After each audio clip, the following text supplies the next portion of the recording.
Hey, what's going on, world? You already know it's your boy SB, and I'd like to welcome you back to another episode of Learning with Sauce. As always, I hope you're doing what you got to do to get to where you got to be. Today's conversation is about the connection between fear and faith.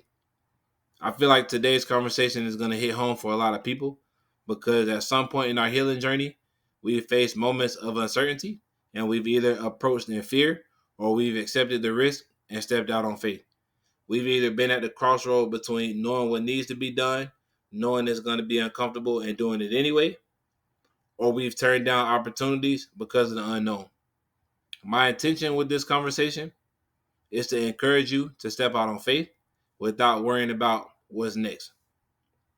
Today's quote is by one of my favorite people, Joel Osteen, and it ties in perfectly with the overall message for today. And that quote reads, "Fear and faith have something in common. They both ask us to believe in something that we cannot see." So, in today's conversation, we're going to talk about the difference between faith and fear. We're going to talk about how they are the same, and we're also going to talk about how to conquer one with the other. So, by definition, faith is complete trust or confidence in someone or something. It's also a strong belief in the doctrines of a religion based on spiritual conviction rather than proof. Or as Barbara Johnson put it, faith is seeing light with your heart when all your eyes see is darkness. In order to be successful at anything, having unwavering faith and belief in what we're doing is a requirement. When you're on your healing journey, it's the faith that everything is working out in your favor that will keep you moving forward, even when you can't see that next step. Because psychologically, we know that the step is there, but it's because we can't see it that we're afraid to miss that step. We have to learn to trust that the next stone is there, and we have to trust that it is secure. Same goes for entrepreneurship or working towards a promotion. You got to have faith that it's possible, and you have to work consistently towards where you're headed to ensure that the next step is there. Fear, on the other hand, is an unpleasant, often strong emotion caused by anticipation of awareness of danger.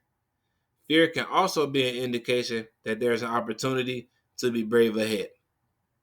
The awareness of danger is clearly a necessity, but when it comes to breaking old habits, creating new ones that are uncomfortable, our brain will try to talk us out of it. When it's time to move past certain relationships or certain opportunities, it's the fear of what if I never find something better that actually stops us from progressing. But as Bear Grylls put it, being brave isn't the absence of fear. Being brave is having the fear, but finding a way through it. We've lived in fear long enough. Some of us operate on a little less than 10% of faith. But as we move forward into this next season of our life, it's time that we operate on 100% unwavering faith. I'm very confident in this because over the last few years, I've encountered a lot of situations that would make sense if I walked away and never picked up a podcast episode or recorded another YouTube video again. It would just make total sense if I did that. But because I'm obsessed with this movement to not only change my life, but to change your life, I have zero room for doubt. No matter how many people tell me to be realistic, no matter how many times doubt tries to convince me that all this work is for nothing, I still show up for myself because I have unwavering faith that this journey will lead me to exactly where I need to be. Faith and fear are different because fear is often rooted in uncertainty and doubt. Uncertainty and doubt usually lead to inactivity, hesitation, and overthinking. Operating in fear is your brain's way of keeping you safe, but it's also holding you hostage. On the other hand, faith is rooted in trust and confidence. When you lead with faith, you're more inclined to be bold and decisive in your thought process. Let's look at this flower, for example. Some flowers bloom earlier than others, and some take time to grow. It would be detrimental to the entire bed of flowers if they all had the visual awareness to see that one of their friends blossomed before they did. But since plants don't have eyes, They aren't concerned about who is next and who's doing what or why they're blossoming before them. They don't have time for that. They're only focused on making sure that they get the proper nutrients to do the same. We see over time that eventually the others bloom and we marvel at the beauty, but it's the process that we don't see that makes it all possible. Now, put yourself in the position of these flowers. You could be the flower that bloomed early, and it's not your fault that, you bloom early. That's just how it's supposed to be. But if you're a late bloomer, stop comparing yourself to other people and just focus on getting the right nutrients to grow. Once you focus on your journey and the things that pertain to your journey in the right season, it will be your time to blossom. Because I say all the time, man, the process is not gonna be all sunshine all the time. It's not gonna be all rainbows and unicorns and wins. Sometimes you gotta lose. Sometimes it's gonna rain. But you need one to appreciate the other. You gotta have the bad to appreciate the good, and you gotta have the good to appreciate the bad. That's how we create balance, and both are necessary in order to grow. As the opening quote states, fear and faith are the same thing because they both require believing in the unseen. They are both magnetic in their own right, where one leads to inactivity and confusion and lack of direction, the other leads to boldness, sense of purpose, and hope. On this journey to grow into the person that you are meant to be, it's your mindset. It's your mindset that dictates your experiences. Regardless of which one you pick, your day-to-day life will reflect that choice. Now let's look at these nuclear reactors, for example, for the sake of conversation. When one nuclear reactor acts on faith, they can power entire cities. But if the other acts out of fear, it would be Chernobyl all over again. I'm not sure if you're familiar with the Chernobyl accident, but a nuclear plant in Ukraine exploded during a low power test.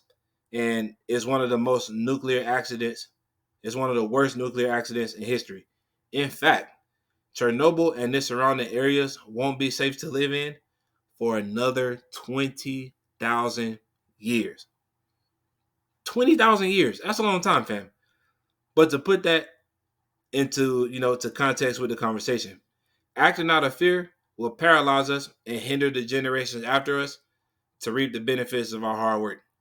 But if we act on faith, it's going to set the future generations up for the ultimate win.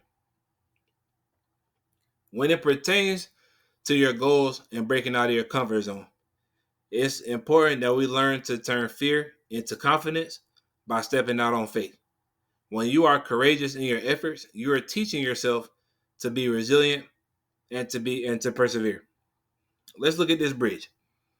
I'm sure some of us, myself included, will probably croak before crossing this bridge because our visual perspective will see a narrow bridge held together by small ass cables over hundreds of feet high, dangling over who knows what. And because of all the movies we watch, it's never safe to walk over a bridge like this. I'm about to get childish, but you gotta bear with me, okay? But just like Donkey and Shrek, when they was going to save Fiona from that tower, if there was $1 billion on that other side, we will find a way to get to the other side. Me personally, I would probably close my eyes and Ray Charles my way to the other side. But you're catching my drift. This bridge should not even exist, but it's the only way to the other side. This bridge could also symbolize the work that we're afraid to do. Like these videos that we're doing now. I've been thinking about doing this for a while, but being on camera is something that I'm uncomfortable with sometimes. But I know in order to get to where I'm going, it's a requirement and it's something that I got to do. It's time to be courageous in our efforts. And we can only do that by going against our fears and having the balls to step out on faith. Mark Batterson once said that faith doesn't reduce uncertainty, faith embraces uncertainty. When we learn to embrace the unknown, we are leaving ourselves open to the possibilities of what could happen. Not what won't happen, but what could happen. The person we're trying to become, we've never been that person before. So it's vital that we learn to be patient with ourselves and embody an optimistic mindset. It's important that we learn to lead by our fears. To be led by our faith rather than our fears. Because as we touched on a couple of slides ago, operating out of fear will hinder our future generations. While having faith right now will set them up, and future generations, it'll set them up for the ultimate win. So I say all that to say this, man. I say it in the podcast all the time. I believe in you, and it's time to step out on faith. You've seen what happens when you doubt yourself. You've seen what happens when you place limitations over your life. It's time to remove those disappointments and those thoughts of lack and replace them with thoughts and words of positivity. It's literally the only way you're going to get to where you're trying to go. We've seen what happens when we let fear run our life. It's time to step into the multiverse by exhibiting faith in all of our future endeavors. When it comes to achieving the proper mindset to become successful, it's important to understand that you can't be in two places at the same time. So, in other words, it's time to quit living in fear and it's time to walk out on faith. Right now, this moment is your deciding factor. Whether you're going to go all in on your dreams or you're going to continue to stay the same. So, with that being said, man, that concludes today's conversation. I hope something was said that inspires you to be great. I hope something that was said will push you to step out on faith, and it's going to get you to use whatever fears that you have, and it's going to allow you to use that as fuel to go forward in your journey. So with that being said, man, again, I appreciate y'all coming to kick it with your boy today. If you enjoyed the message today, please drop a like, comment, and subscribe to the campaign below because we got some amazing content getting ready to come up. We're getting ready to end the year off with a bang. I'm about to be in book mode. I'm writing book number 4 right now. Once I get to 100 copies of The Power of Belief sold, I'm about 30-ish away from that. I will release the cover for book number 4. And I'm excited for this book because it's going to be one of the more personal projects to date that I put out. I'm gonna peel back some layers of the onion, bro. It made me tear up when I think about how personal I'm gonna get. But I hope when you read it, it's going to inspire you to take meaning from all the things that you go through. And if you scan this QR code right here, it's going to take you to saucebradybooks.com. It's going to take you to my website where you can have access to the podcast, the YouTube channel. You can buy your copy of The Power of Belief. And you also, if you sign up for the newsletter, you get a nice little gift from your boy. And if you need to contact with me, man, whether you want me to come speak at your event, you want to have me host a book signing at your book club, your library, wherever the case may be, gaspacksonlyclub@gmail.com is my email. Make sure y'all get at me, reach out to me. I'm looking to network. I'm looking to build positive relationships and help the world be a better place. So with that being said, man, make sure y'all scroll something up for your boy. Get lifted, stay inspired. It's your boy. Peace.